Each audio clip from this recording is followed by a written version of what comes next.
Ridwan Tawawi yang telah menyempatkan waktunya untuk berkumpul di kelas ini.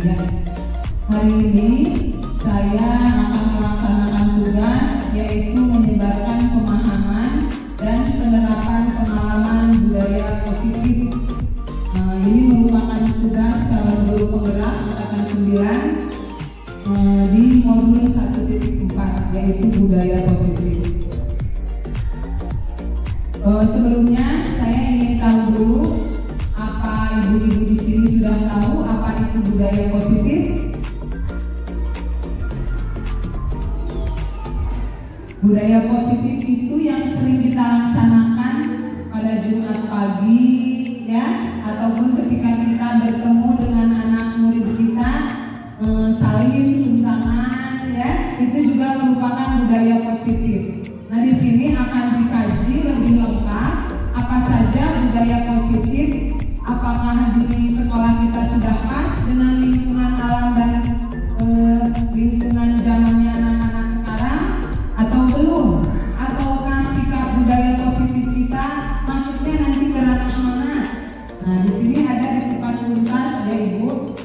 Selanjutnya, konsep inti dari budaya positif itu yang pertama ada perubahan paradigma belajar, ada disiplin positif, ada nilai-nilai kebajikan, kebutuhan dasar manusia, motivasi perilaku manusia, posisi kontrol guru, keyakinan kelas, dan ada juga segitiga restitusi.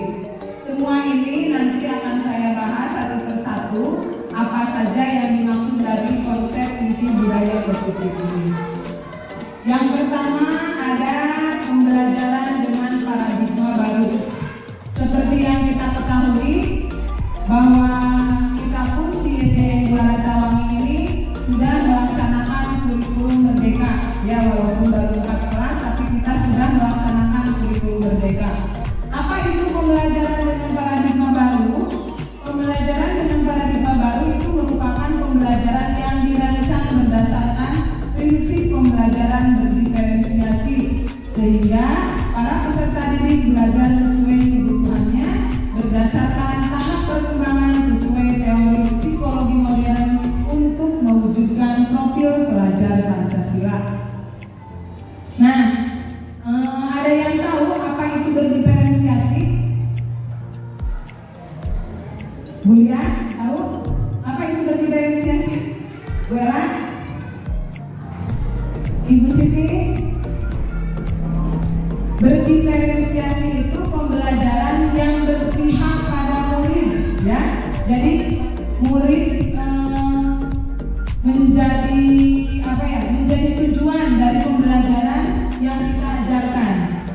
Walaupun bagaimanapun semua pembelajaran, tetapi akhirnya mengarah untuk menjadikan murid kita itu sebagai profil pelajar Pancasila. Apa saja profil pelajar Pancasila sudah tahu ya? Bu Saidah ini yang lebih memahami, suka nyanyi-nyanyi di kelasnya. Ada beriman dan bertakwa kepada Tuhan Yang Maha Esa. Ada berkebinekaan global, gotong royong, kreatif, bernarasitis dan mandiri. Nah, semua ini harus kita arahkan, harus kita ajarkan kepada anak didik kita agar paradigma baru ini ada pada karakter peserta didik kita. Ya, semoga saya percaya bahwa guru-guru di SDN Juara Tawangi ini sudah hebat-hebat, ya, sudah memiliki ilmu untuk mempelajarkan bagaimana pembelajaran berdiferensiasi. Selanjutnya ada miskonsepsi tentang teori kontrol.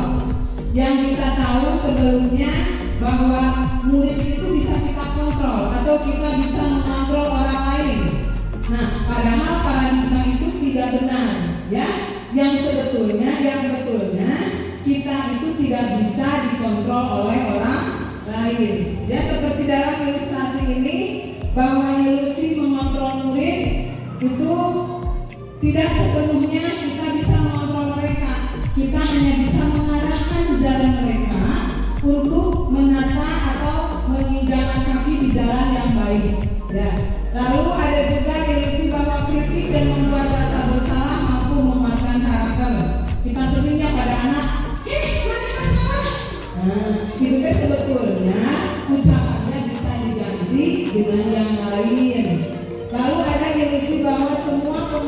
positif, efektif, dan bermanfaat.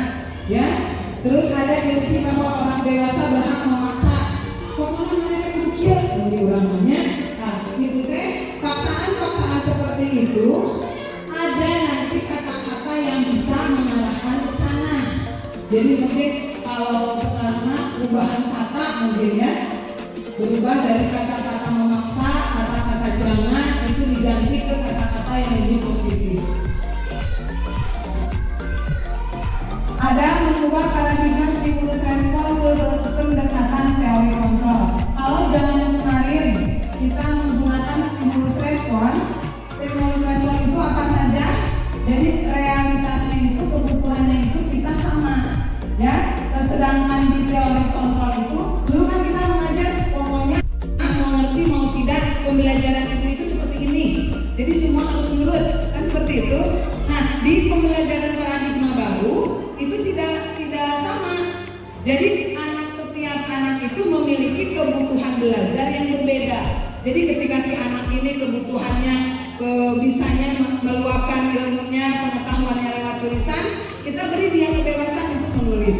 Tapi anak ini berbeda, dia bisa mengungkapkan mengerti dan tidaknya pada pembelajaran dengan menggambar. Biarkan dia menggambar, asal semuanya menjurus ke jurusan yang sama, ke tujuan pembelajaran. Lalu yang kedua, semua orang melihat hal yang sama. Ya, ternyata itu tidak benar di teori kontrol, karena semua orang memiliki gambaran yang berbeda. Ya, seperti kita tahu, kita pun setiap orang pasti pemikirannya berbeda, tidak akan sama. Begitupun dengan anak. Ya, mereka pun memiliki pemahaman dan gambaran ketika melihat pembelajaran itu, menganggapnya itu berbeda. Ya, makanya kalau di pembelajaran CGP, di pendidikan CGP itu tidak ada kata salah kalau mengerjakan tugas. Ya, hanya saja sudah memenuhi ketujuan pembelajaran atau belum, hanya seperti itu kriterianya. Berarti kalau belum, kita harus membimbing lagi nih anak ini. Ya, kita biarkan anak memahami dengan caranya sendiri. Lalu yang ketiga, kita mencoba mengubah orang agar berpandangan sama dengan kita. Nah, di teori kontrol kita berusaha memahami pandangan orang lain tentang dunia. Jadi ketika anak memberi pandangan bahwa Bu cek abi mah kieu, nah kita harus dengarkan bahwa oh ternyata mungkin pemikirannya itu berbeda, tetapi dia memandang sesuatu itu dengan ke arah mana dulu yang mengertinya. Ya, kadang kurang yang mereka bagian sari oke, itu sadaya jalan raya. Abi mah dilarian ke ayah polisi jalan muter. Nanti padahal tujuannya sama, kita mau ke Banjarsari. Seperti itu, Bapak Ibu. Lalu ada perilaku buruk dilihat sebagai suatu kesalahan. Ya, ini yang sekarang kita kuatkan bahwa juga sudah ada instruksi, ya bahkan setiap sekolah harus membentuk satgas bullying. Ya, kalau di SMA, di SMK itu sudah ada satgas bullying. Di SD mungkin belum dibentuk, ya. Itu wajib karena kita tidak boleh melihat perilaku buruk itu sebagai suatu kesalahan. Ya, jadi semua perilaku itu mempunyai tujuan. Nanti ada kebutuhan manusia yang tidak terpenuhi. Jadi ketika anak tersebut melakukan suatu apa ya sikap yang agak menyimpang, itu berarti dia ada kebutuhan dasar manusia yang tidak terpenuhi. Lalu orang lain bisa mengontrol saya. Abi mah kumaha bae rigid teh. Yuk kieu kerjakan tugas teh. Nah ternyata Anda tidak bisa mengontrol orang lain. Ya, biarkan anak mencari pasenya sendiri, mencari idenya sendiri, meluapkannya dengan caranya sendiri. Ada pemaksaan, ada pada saat bukan gagal. Ketika kita gagal, anak kita paham, oh namanya ngerti. Gitunya, itu ya orangnya. Abi omelan kemarin-kemarin itu pikirannya pasti seperti ini sama dengan ibu bapak. Tetapi ternyata kolaborasi dan konsensus menciptakan pilihan-pilihan baru. Ajak mereka untuk berdiskusi bersama temannya, menggali potensinya, menggali ide dan gagasannya untuk memecahkan permasalahan yang ada pada pembelajaran. Ya, ada model berpikir Kita di teori kontrol kita akan mempelajari model berpikir menang-menang. Semua menang, hanya kemenangannya yang berbeda. Gitu. Selanjutnya, apa itu disiplin positif? Ya, disiplin itu berasal dari kata disiplina yang artinya belajar.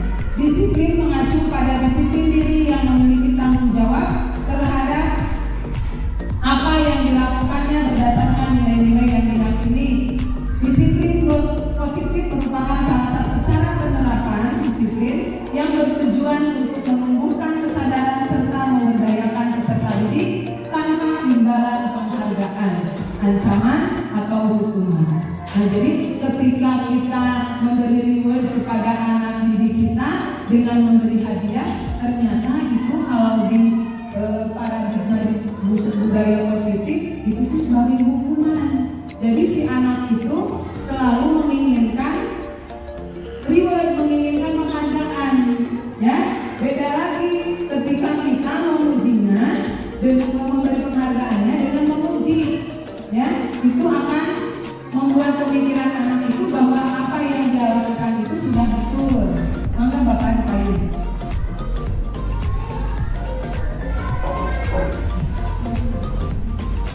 Sebagai pendidik, tujuan kita adalah menciptakan peserta didik yang memiliki disiplin diri sehingga mereka berperilaku mengacu kepada nilai-nilai kebajikan universal dan memiliki motivasi intrinsik dalam perubahan perilaku ke arah yang lebih baik.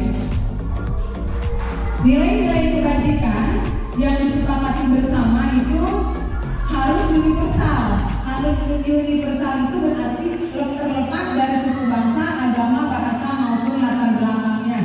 Alhamdulillah kalau di SD kita ini menjadi suatu kemudahan karena murid-murid kita berada di lingkungan kita, jadi perbedaan suku, agama dan bahasa itu sedikit tidak seperti di SMA atau SMP gitu ya, yang luas cakupannya. Contoh nilai kebajikan institut organisasi ada dalam profil pelajar Pancasila ya, yang tadi kita sebutkan kelima-limanya. Ini adalah nilai-nilai kebajikan yang harus dimiliki oleh siswa kita ya. Ada lagi teori dari Ibu Primaria, toleransi, rasa hormat, integritas, mandiri, menghargai. Ini adalah yang diikuti nilai-nilai kebajikan yang disepakati oleh institut organisasi Ibu Primaria. Ada lagi keterampilan hidup atau life skill ya. Ada dapat dipercaya, lurus hati, pendengar yang aktif, tidak merendahkan orang lain dan memberikan yang terbaik dari diri. Ini adalah contoh nilai kebajikan yang dipakai oleh institut atau organisasi. Kita pun bisa menginduksi dari nilai-nilai ini untuk dijadikan keyakinan kelas di kelasnya masing-masing. Ada lagi ini, nah yang tadi saya katakan, apa itu kebutuhan dasar manusia. Jadi semua sikap anak yang dicurahkan di dalam kelas, baik itu yang menurut kita baik ataupun buruk, nakal ataupun tidak, itu terlepas dari kebutuhan dasar manusianya. Sudah terpenuhi atau belum? Ya, kebutuhan dasar manusia adalah segala sesuatu yang kita lakukan untuk mendapatkan apa yang kita inginkan. Seluruh tindakan yang kita lakukan adalah dalam rangka agar kebutuhan dasar kita terpenuhi dengan baik. Ya. Nah, ini kebutuhan apa itu 5 kebutuhan dasar manusia yang tadi saya selalu sebutkan? Ini Bapak Ibu, yaitu bertahan hidup. Ya. Baik anak-anak peserta didik maupun kita sendiri itu memerlukan 5 kebutuhan dasar ini. Bertahan hidup apa saja? Ini berupa makanan, pakaian, tempat tinggal, keamanan, kesehatan. Lalu ada lagi rasa kasih sayang dan rasa diterima. Ya, bagaimana kita juga merasa ingin diterima oleh orang lain, rasa dikasih sayangi oleh orang lain, ya, dipedulikan, berbagi, kerjasama, itu menjadi bagian dalam kelompok. Ada yang ketiga, penguasaan. Penguasaan ini apa yang kita kuasai dalam bidang kita sebagai guru. Kalau kita ya, misalkan kalau para pedagang dikuasai penguasaan dalam hal berdagang,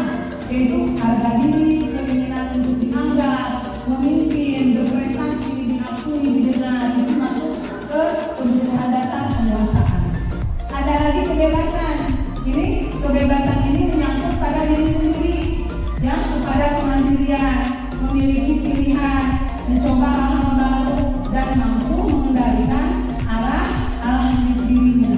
Jadi mau menjadi baik ataupun buruk, diri kita tergantung kita sendiri. Ada lagi kesenangan Bapak Ibu yang terakhir, yaitu bermain, humor, antusiasme, tertawa, ya. Ini adalah 5 kebutuhan dasar manusia.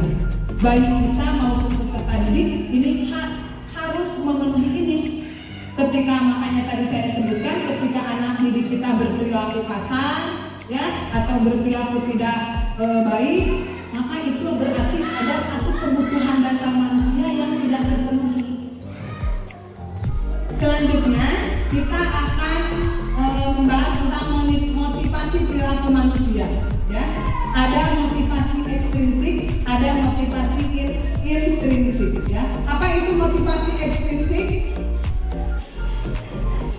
Dari luar, ya, dari luar, yaitu untuk menghindari ketidaknyamanan atau hukuman, untuk mendapatkan imbalan atau penghargaan dari orang lain, ya. Itu kita membutuhkan kebutuhan motivasi ekstrinsik.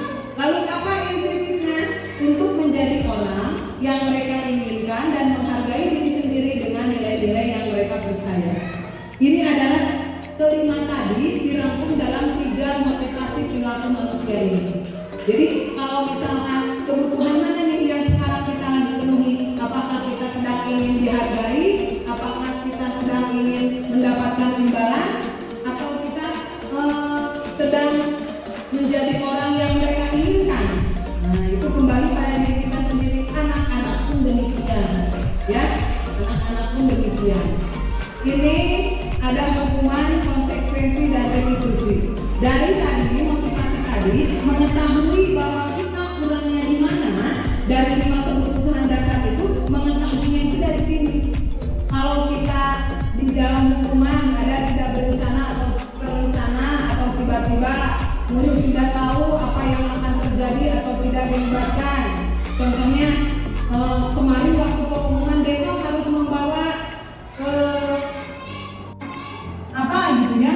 Ternyata anak ini tidak ada. Ketika besok tidak membawa, itu dia tidak berencana bahwa hari itu dia akan dihukum. Dia tidak tahu, ya. Terus ada bersifat satu arah, atau ada berupa hukuman fisik atau psikis, ya.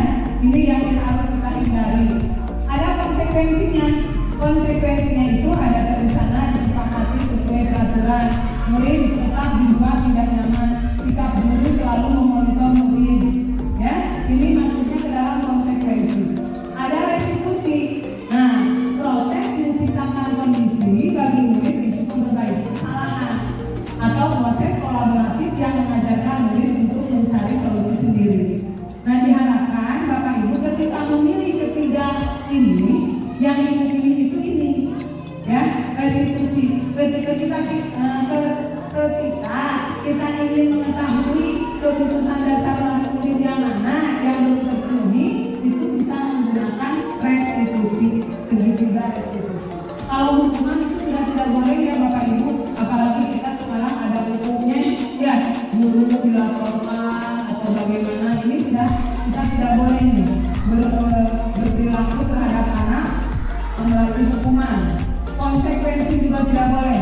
Kamu tidak membawa pensil, belajar di luar kelas, misalkan begitu, itu tidak boleh, ya. Jadi kita akan menggunakan segitiga restitusi untuk menyelesaikan atau untuk mengetahui kebutuhan dasar mana yang belum terpenuhi oleh anak didik kita.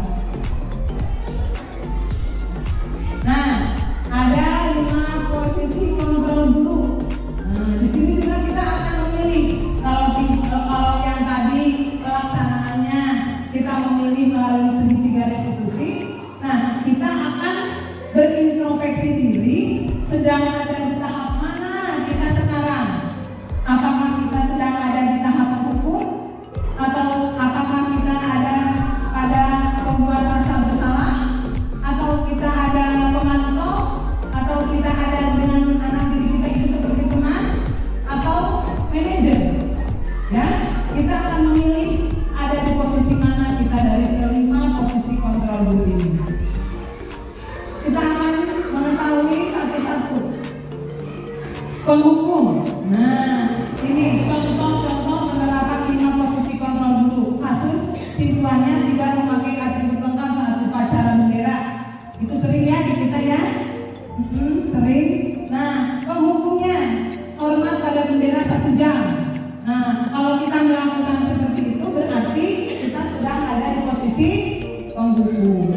Ya, kita kembali dulu ke ini.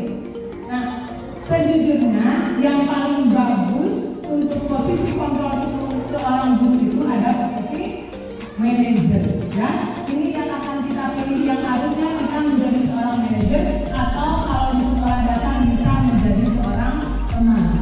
Ya, dan kita tidak boleh menjadi seorang pemantau, tidak boleh sebagai pembuat rasa bersalah, dan tidak boleh menjadi seorang penghukum.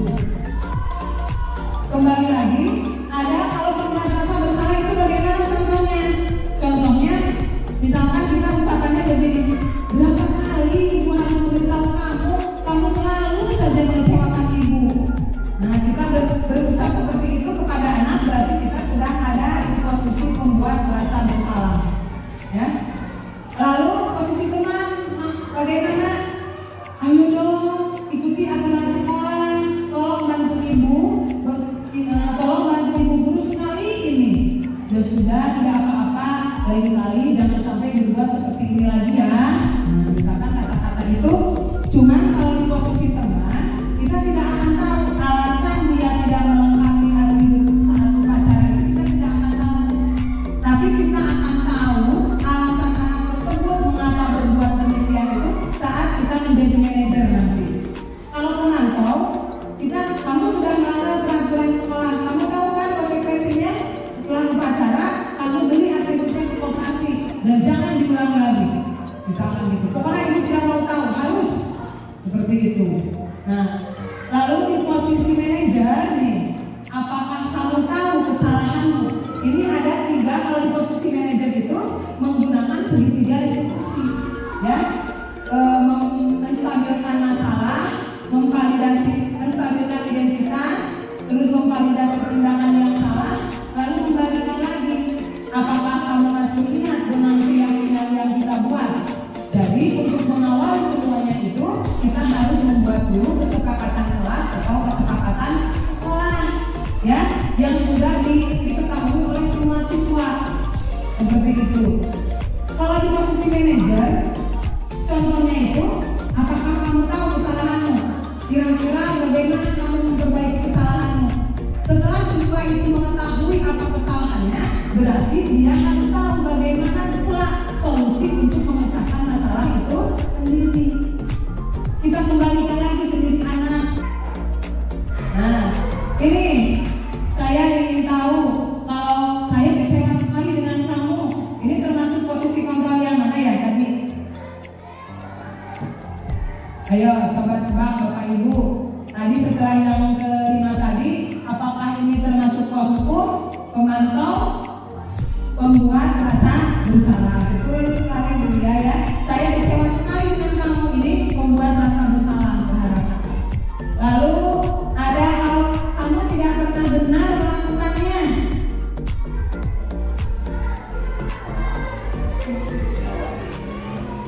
Sama ya Pak, ini juga membuat rasa bersalah. Ada lagi, apa rencanamu untuk menyelesaikan masalah ini? Manajer atau kepada posisi manajer menggunakan segitiga restitusi. Ya betul. Ayolah lakukan demi Bapak atau Ibu ya. Nah ini sebagai teman. Kamu tidak pernah mendapat nilai jika tidak mengerjakan tugas. Ini pemantau, ya. Ini pemantau. Kamu tidak akan pernah mendapat nilai jika tidak mengerjakan tugas. Ya. Nah, tadi saya katakan bahwa semua 5 kontrol itu atau posisi manajer itu bisa dilakukan ketika kita sudah membuat keyakinan kelas. Mengapa keyakinan kelas? Mengapa bukan peraturan kelas? Ya, kita akan ini dulu. Kenapa keyakinan kelas? Ada yang tahu apa bedanya keyakinan dengan peraturan?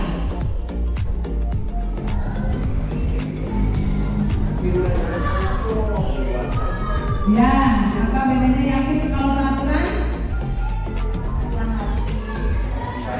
Iya. Nah, bedanya keyakinan dengan peraturan itu, kalau keyakinan itu dibuat bersama-sama, tapi kalau peraturan dibuat oleh satu pihak, misalnya oleh guru, gitu ya. Jadi bedanya peraturan dengan keyakinan itu Bapak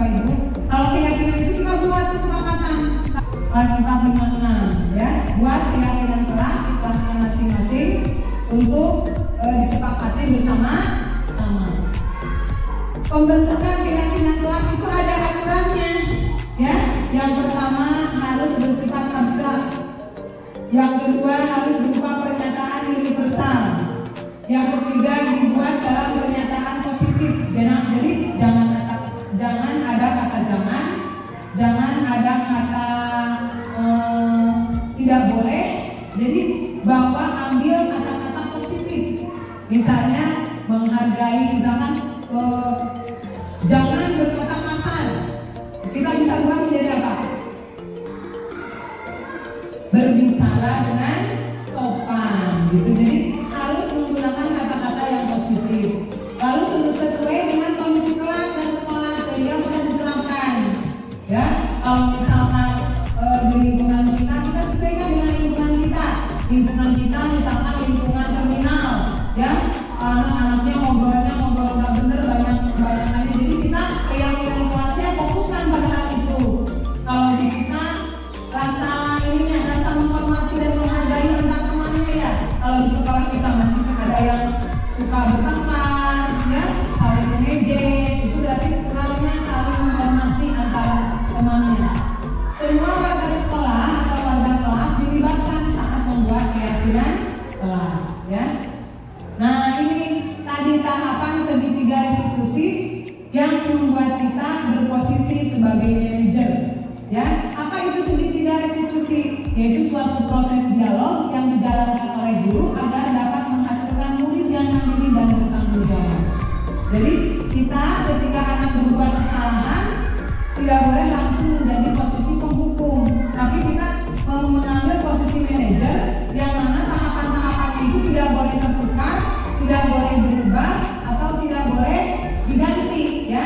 Tahapan segitiga restitusi itu ada yang pertama itu menanyakan menstabilkan identitas. Yang pertama, ya, menstabilkan identitas itu bertanya, kamu tahu kenapa ibu panggil ke sini? Nah, nanti anak-anak itu, orang itu berbuat salah, dia akan mengingat-ingat kesalahannya. Oh iya bu, tadi saya permisi dari kelas tidak izin, misalkan, ya. Lalu kita validasi tindakannya yang salah. Apakah menurut kamu tindakan itu benar? Tidak bu, itu salah. Harusnya bagaimana? Harusnya saya izin dulu bu ke ibu. Nah, terus kamu tahu keyakinan kelas mana yang kamu langgar? Nah, kan sebelumnya sudah membuat keyakinan kelas lebih dahulu. Ya, itu tahapan segitiga diskusi. Ini yang pertama, yang kedua ini, yang ketiga menanyakan keyakinan. Ini satu-satu ya dibahas berdasarkan prinsip membuat kesalahan adalah bagian dari proses pembelajaran. Contoh kalimat pada menstabilkan identitas tahap pertama pada segitiga restitusi. Jadi contoh kata-katanya ini, nggak apa-apa berbuat salah itu wajar, ya. Tidak ada manusia yang sempurna atau ibu bapak tidak mau mencari siapa yang salah, tapi ibu ingin mencari solusi dari permasalahan ini. Nah, terus misalkan, dah aku tadi tuhul bu, satu kenapa sehingga tadi pas tahun terus belum bu, kenapa nih bilang tuhul bu? Ya tidak apa-apa, kamu berhak merasa begitu, tapi kita cari tahu dulu kenapa dia sampai tidak enak hatinya, sakit hatinya, gitu. Lalu yang kedua, validasi tindakan yang salah, yaitu berdasarkan prinsip setiap perilaku berupaya memenuhi suatu kebutuhan, ya. Ini contoh kata-katanya. Kamu pasti punya alasan mengapa melakukan hal itu. Padahal kamu bisa melakukan yang lebih buruk dari ini ya, gitu. Kamu patut bangga karena telah melindungi sesuatu yang penting buatmu. Ini misalnya kalau ada barang miliknya yang diambil oleh temannya, atau kalau yang ini ada gelut ini sama teman, ya. Lalu yang ini kamu melakukannya karena mempertahankan sesuatu yang penting bagi kamu, ya. Misalkan rebutan mainan punya siapa, gitu. Terus ada menanyakan keyakinan, ya. Apa keyakinan kelas kita, nilai-nilai apa yang telah disepakati bersama, ya. Itu berdasarkan prinsip atau teori kontrol bahwa pada dasarnya kita termotivasi secara intrinsik atau dari dalam diri, ya. Contoh penerapan segitiga restitusi. Selamat pagi apa? Ayo silakan. Kamu tahu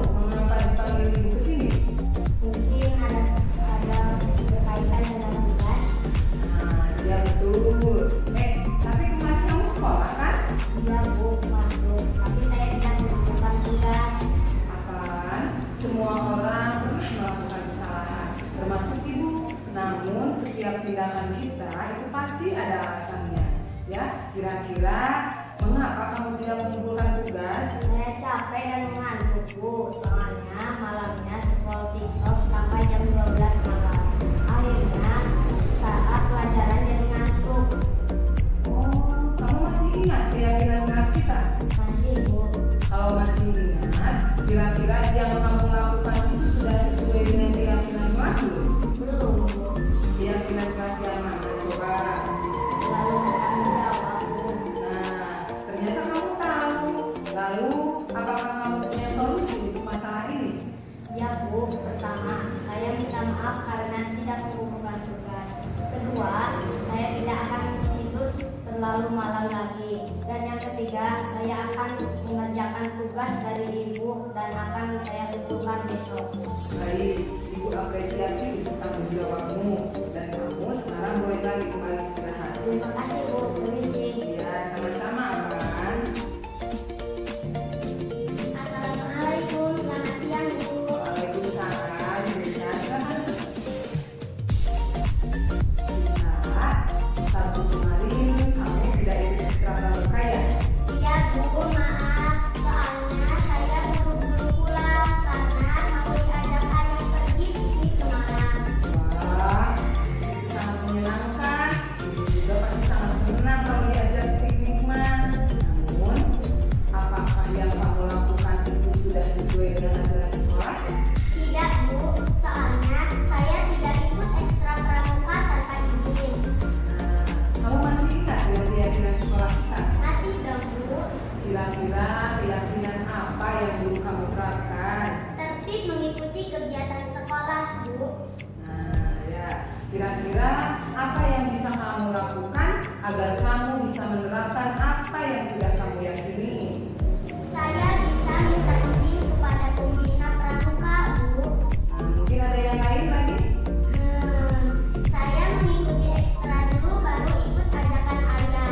Nah, betul. Berarti kamu sudah paham bahwa kita harus tertib aturan sekolah ya.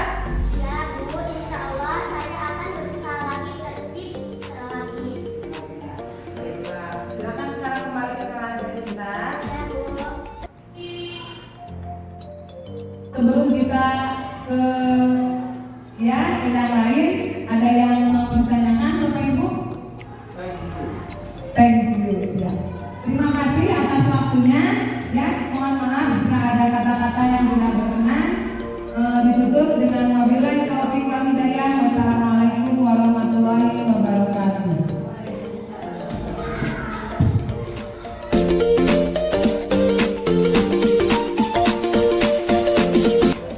Assalamualaikum warahmatullahi wabarakatuh.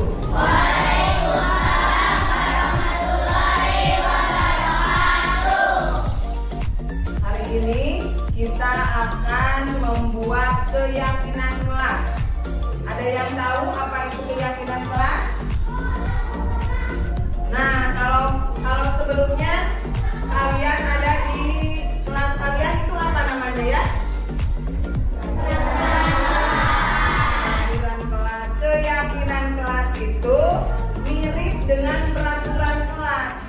Hanya yang membedakan kalau peraturan kelas itu yang dibuat oleh ibu sendiri. Nah, kalau keyakinan kelas kita buat bersama-sama.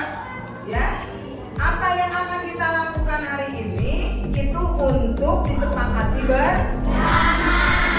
Ya, jadi nanti kalian menuliskan, ibu akan membagikan kertas ya.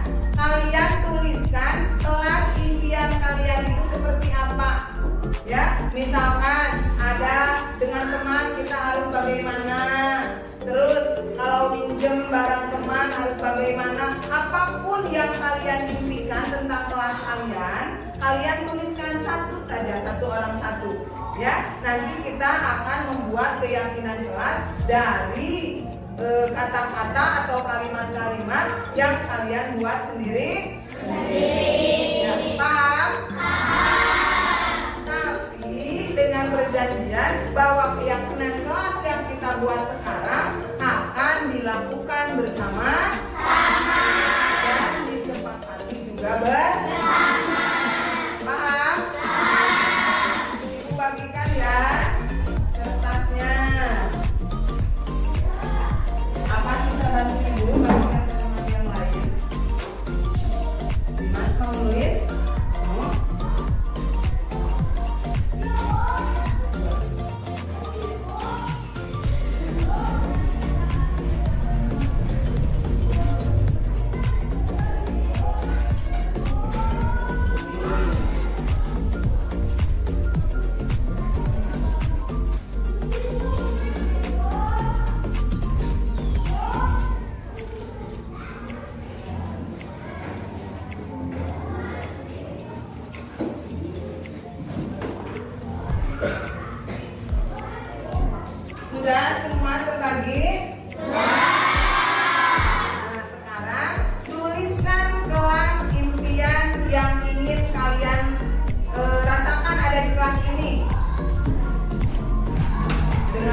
silakan.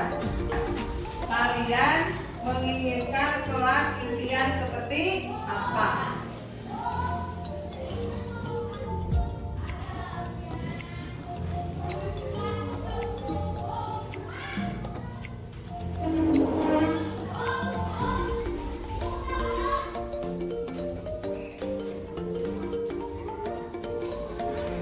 Kalau sedang pembelajaran, setiap anak misalkan harus berani menyampaikan atau apa gitu.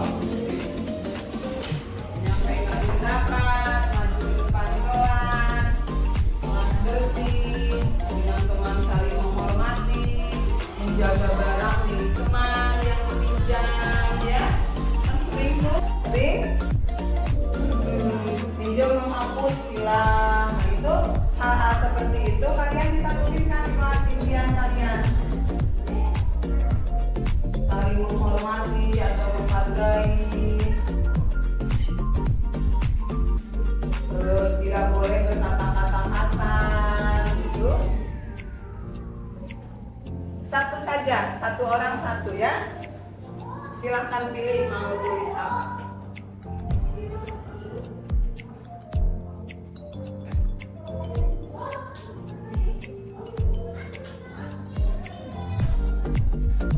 Sudah? Kalau sudah, silakan tempelkan ke depan. Tempelkan ke depan, sini. Yuk, dimulai dari mana ya? Silakan maju saja. Loh, tempelkan, bebas, mau di mana? Ya. Terus.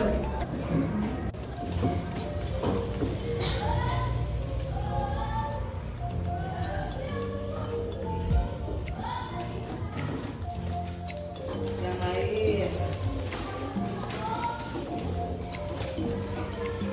Yuk, terus. Terus ayo, tidak apa-apa, sama itu ke depan. Ke depan orang.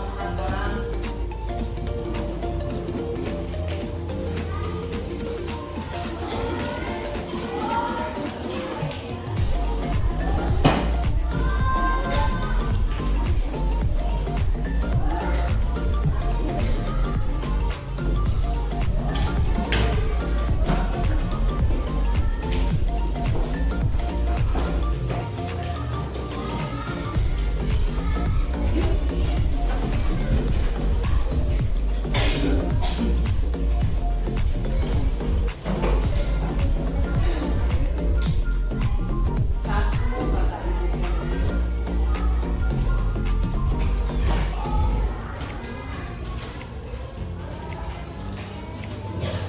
Sudah? Ibu akan melihat nanti kalau yang sama ibu jajarkan, kalau yang tidak sama itu menjadi poinnya. Pengen pembelajaran yang menyenangkan, melihat video. Tidak ada yang berantem dan tidak berkata kasar. Ya. Ingin punya teman yang tolong menolong, mengikuti arahan guru, harus patuh pada nasihat ibu, tidak saling membuli, bagus. Nah, ini ingat tidak saling membuli dan saling menghargai antar teman, ini sama ya. Kita harus menjaga kelasnya, menjaga kelas. Nah, ini bisa. Ini juga bisa ke sini. Tadi nasihat arahan guru ini.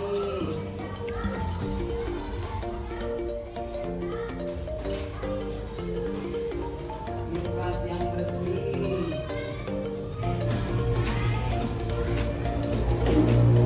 Menghormati, menghargai teman. Kata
keyakinan kelas kita.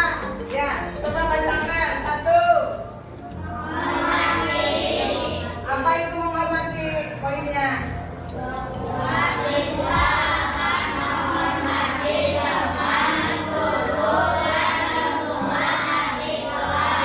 Lalu yang kedua ada apa? Kehadiran. Kehadiran siswa harus tepat waktu saat datang dan masuk kelas setelah ada lagi apa? Jujur. Siswa harus berani mengakui kesalahan dan mengungkapkan kejadian dengan ada lagi komunikasi. Nanti yang ini terakhir. Semua siswa bersikap sopan dan bertutur kata santun dalam setiap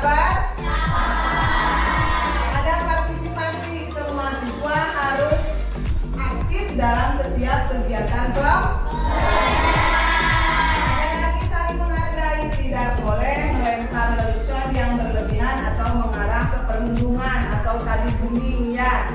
Mungkin satu nanti ditambahkan itu tentang kebersihan dan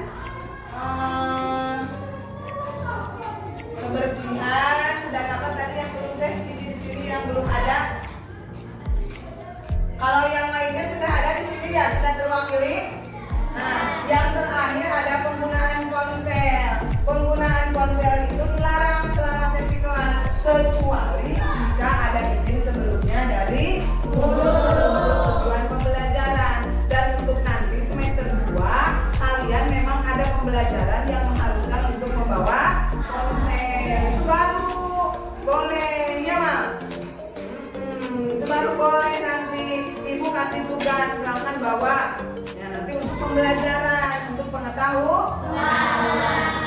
Nah, dari keyakinan kelas ini supaya lebih afdol dan lebih yakin bahwa ini adalah kalimat-kalimat ini akan saya patuhi karena ini merupakan keyakinan bersama.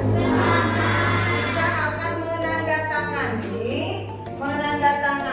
keyakinan kelas ini oleh semua siswa dan juga oleh guru. Ya, yang pertama ibu yang akan menandatangani terlebih dahulu ya.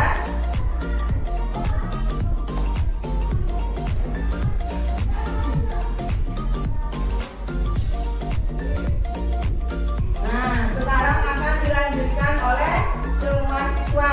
Silakan dimulai dari Deira.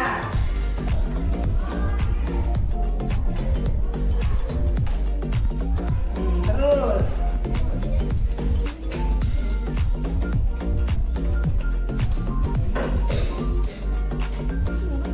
di atasnya.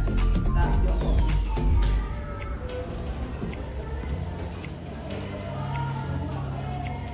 Terus kasihin ke temennya.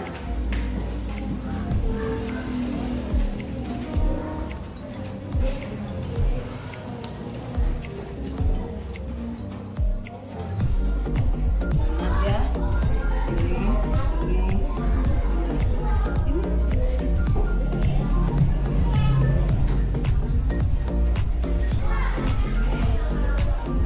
Kasihin ke teman yang lain. Yuk bergantian. Semua ada namanya di sini ya. Nanti kita tempel di belakang kelas.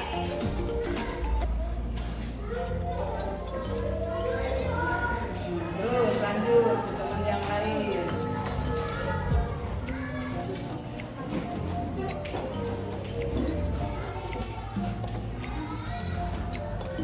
Cari mana namanya.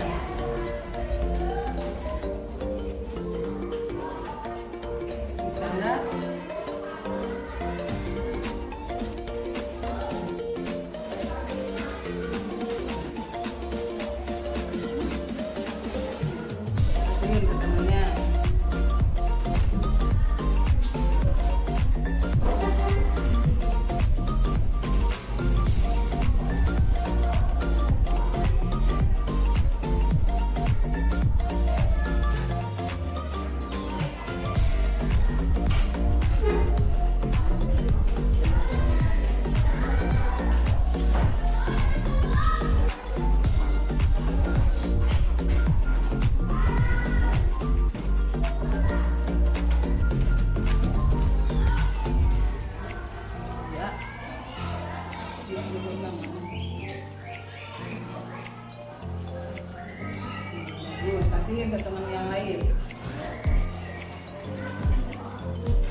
benar-benar menyepakati semua keyakinan kelas ini ya.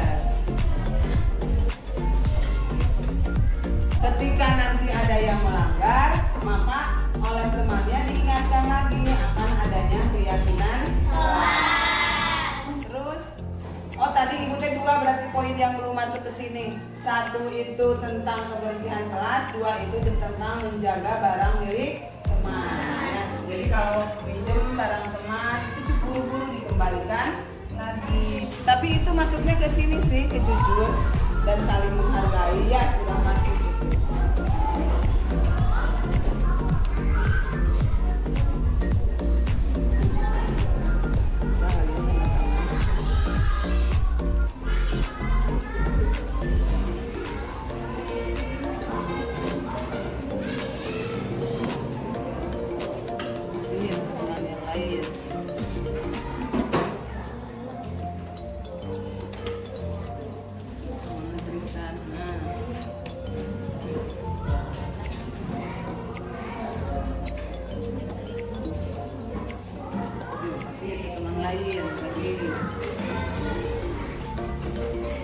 Mas ya, ini aja tulis lagi. Tulis itu aja. Nah, itu aja. Ya, sini. Ini ada nama juga tuh. Sebentar. Juga berdua sama Imam yuk. Dia sama Imam yuk. Tapi Imam dulu.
bagan tampak seperti atau yang disebut ini bagan Y ya.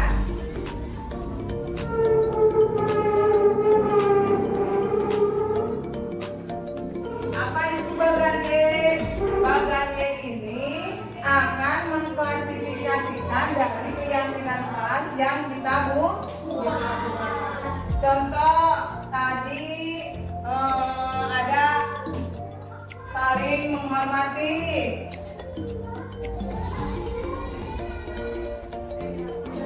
Ada saling menghormati. Kalau saling menghormati itu terdengar, terlihat, atau berperilaku. Berarti ini nanti yang saling menghormati akan diisikan ke sini. Paham? Terus kalau terlihat berarti apa ya? Ketika bertemu dengan Bapak Ibu guru, kalian saling mengucapkan salam ya.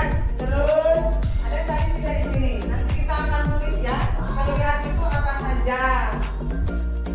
Barusan Siti mana barusan Siti yang menandakan. Ya, terlihat itu ketika kalian bertemu dengan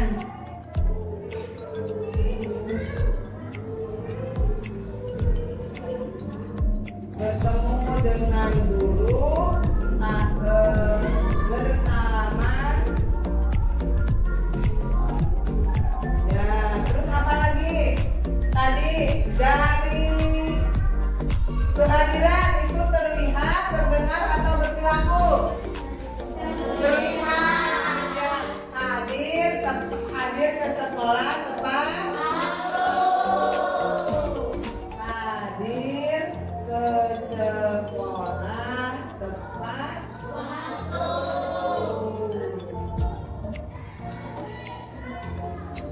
Terus ada lagi tadi jujur. Kalau jujur itu apa? Berperilaku. Tadi di sini saling menghormati. Kita tulis saja langsung ya. Saling menghormati dan menghargai. Nah, ini berarti di sini berperilaku saling menghormati, saling menghargai. Terus tadi apa yang di itu?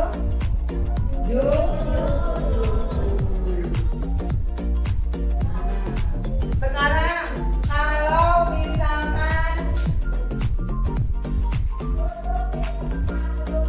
partisipasi, misalkan ketika kalian mengucapkan kata-kata kasar atau kata-kata sopan itu apa? Jadi di sini ucapan kasar dan sopan. Terus apa lagi? Ada yang bisa menambahkan? Kalau kelas yang bersih gimana? Di sini terlihat kelas yang bersih. Apa lagi? Ada lagi? Tadi menjaga barang milik teman itu gimana? Berperilaku. Menjaga barang milik teman.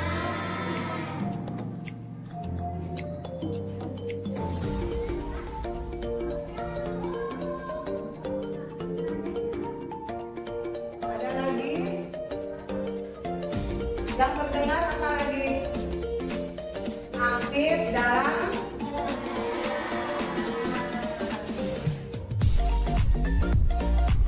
mengacungkan tangan,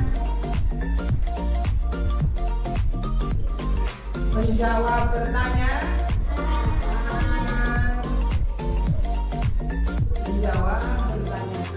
dan tidur.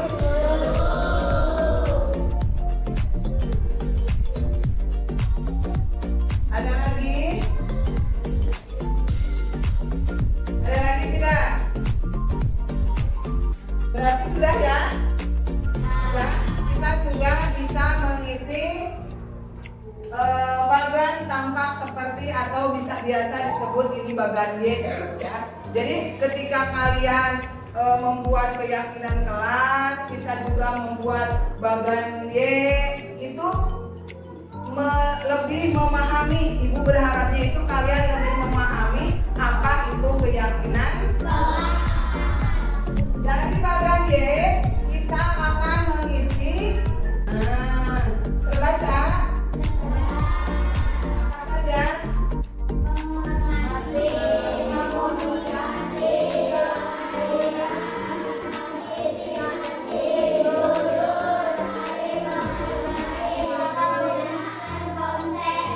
Berarti ada 7 keyakinan kelas yang harus disepakati.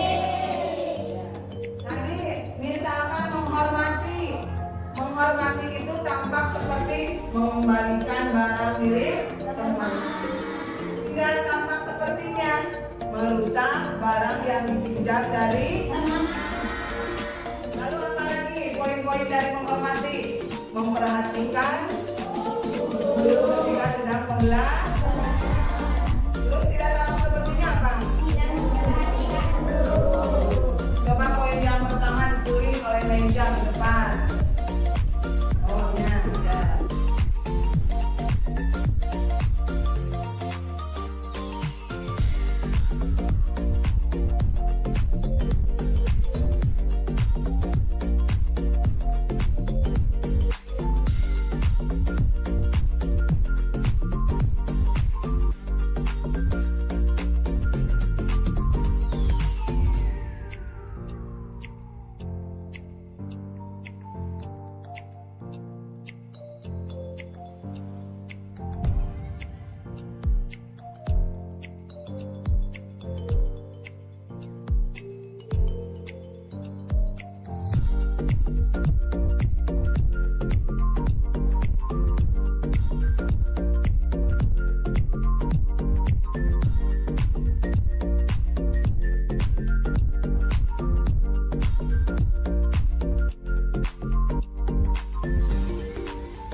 Mengajar, murid, mengajar dan mengajar dan mendidik.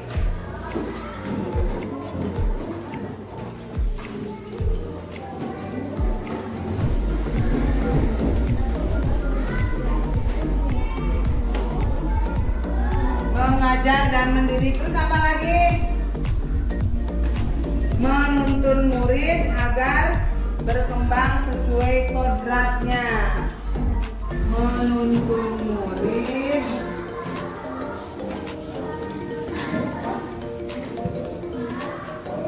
agar berkembang.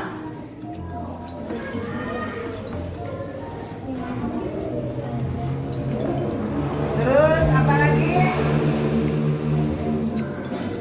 Menumbuhkan semangat murid. Menumbuhkan semangat murid.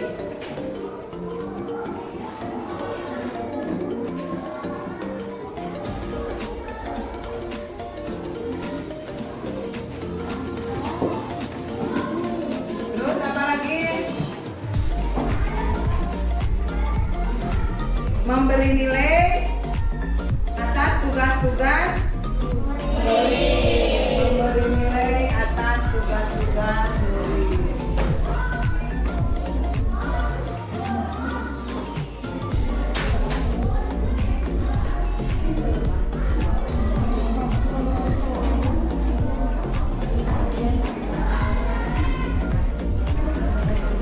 Terus apa lagi?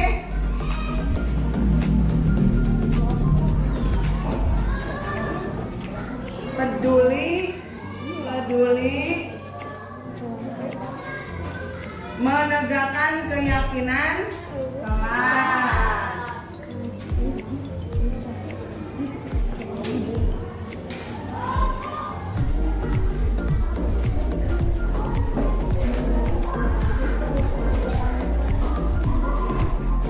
Nah, ya. Sekarang tugas murid. Murid tugasnya apa?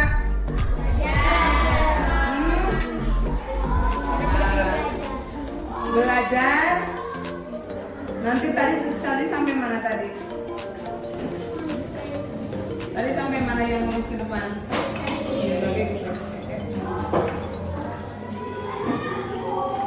Belajar dan selalu mencoba hal baru. Serta bagian nulis.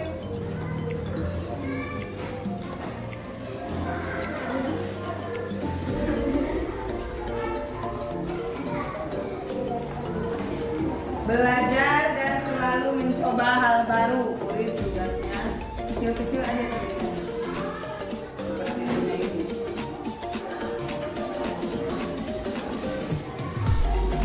Belajar dan selalu mencoba hal baru.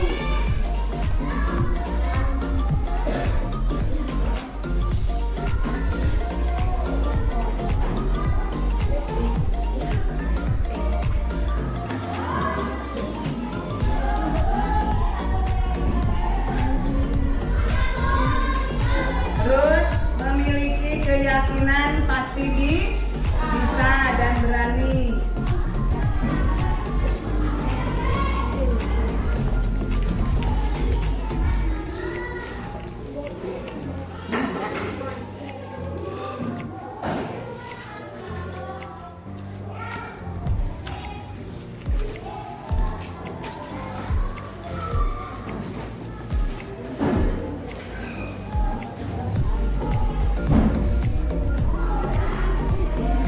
Keyakinan pasti bisa dan berani bertanya.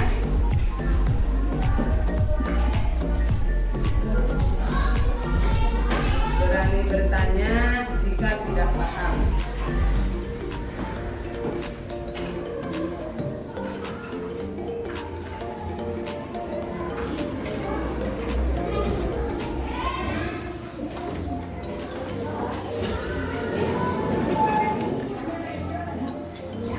Terus bertanggung jawab menyelesaikan tugas.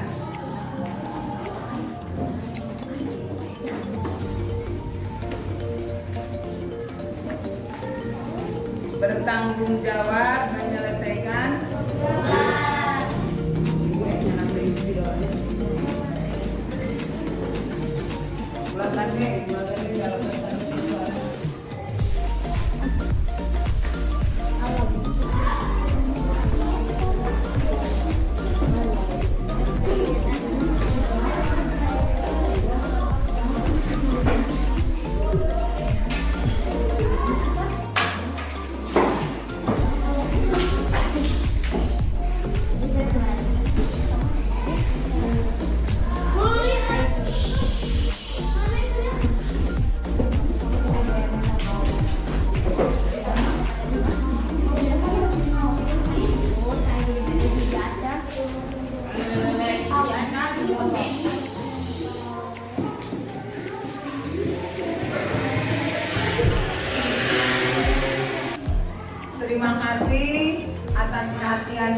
semoga keyakinan kelas yang tadi kita buat, kita bisa melaksanakannya dengan hati yang penuh ikhlas ya, dan dipatuhi oleh seluruh warga kelas. Ya, siap? Baiklah, sekian dari Ibu ya. Ditutup dengan bacaan wassalamualaikum warahmatullahi wabarakatuh. Waalaikumsalam warahmatullahi wabarakatuh.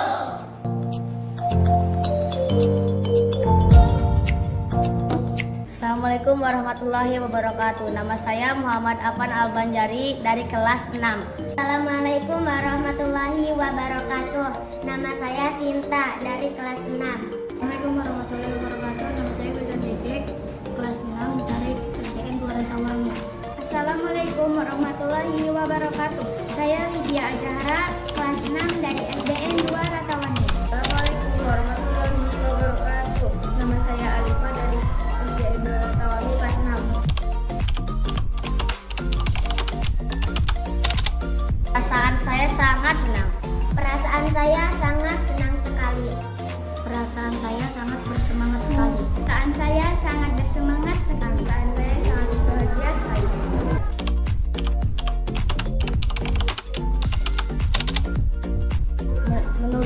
Menurut saya itu sangat penting.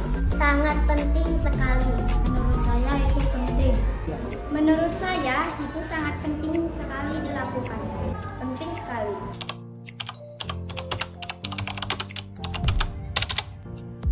Karena membuat saya lebih baik lagi. Karena membuat saya menjadi pribadi yang bertanggung jawab. Karena membuat saya lebih menghargai